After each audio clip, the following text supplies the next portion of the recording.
Today I'm going to show you guys how to run a urinalysis, how to set up for urinalysis. So we have our pee here. The first thing that I like to do is get it ready to be centrifuged because that can take some time. So I'm going to come up here, grab a pipette and a centrifuge tube, and we're just going to get the pee in the tube. You don't want to take your whole sample, obviously we're going to need some. Okay, that's a good amount. Wow. Okay, so we're going to get it ready to be centrifuged. You want to make sure we don't have the blood balance in there because there's a separate balance right here. And we're going to set it, across from each other just like normal. And then you're going to want to make sure you set the machine to the right setting. So normally it's set to blood, but we're going to change it to urine. So we're going to change the memo to 3. Memo.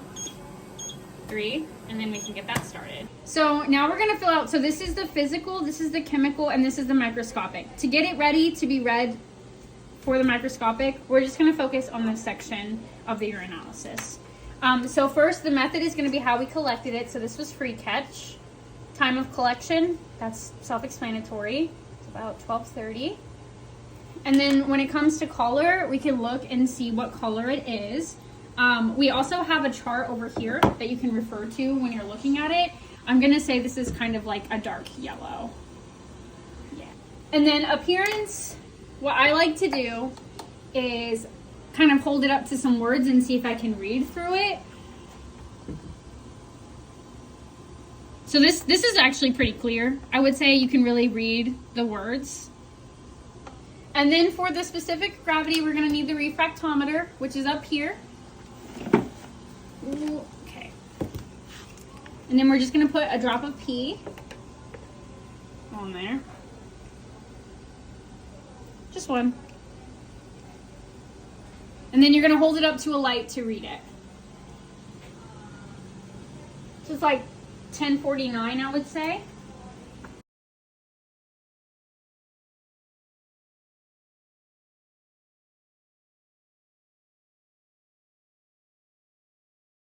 Basically, you're just looking where the blue kind of intersects with the white, and then you read it there, and you're looking at the numbers that's on the furthest right. All right, and then we're going to move on to our strip. So our urinalysis strips are up here. We're going to take one of these, get a paper towel,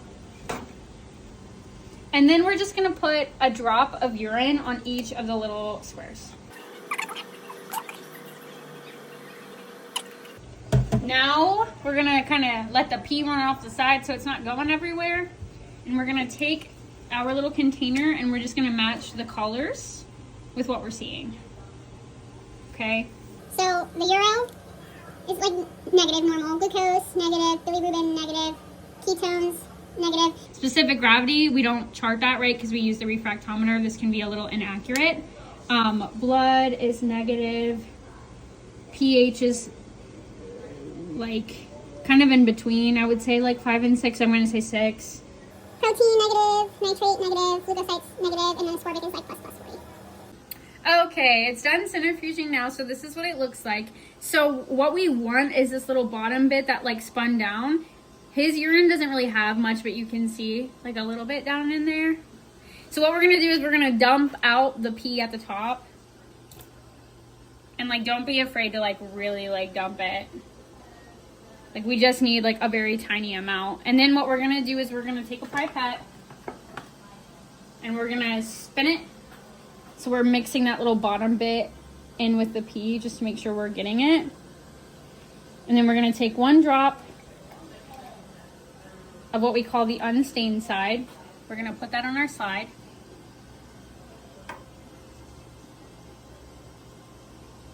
And then we're gonna put a cover slip on top of it. And then we're gonna add a drop or 2 of stain. Usually it depends like how much spun down. I'm just gonna go ahead and add 2 just to be safe. Sometimes I'll do 1, sometimes I'll do 2. Whatever is usually fine. And then I just kind of flake it just to make sure that the stain kind of gets, mixed in. And then we'll take a drop of this. Put it on our slide. Put a cover slip on there. ready to put it on the microscope and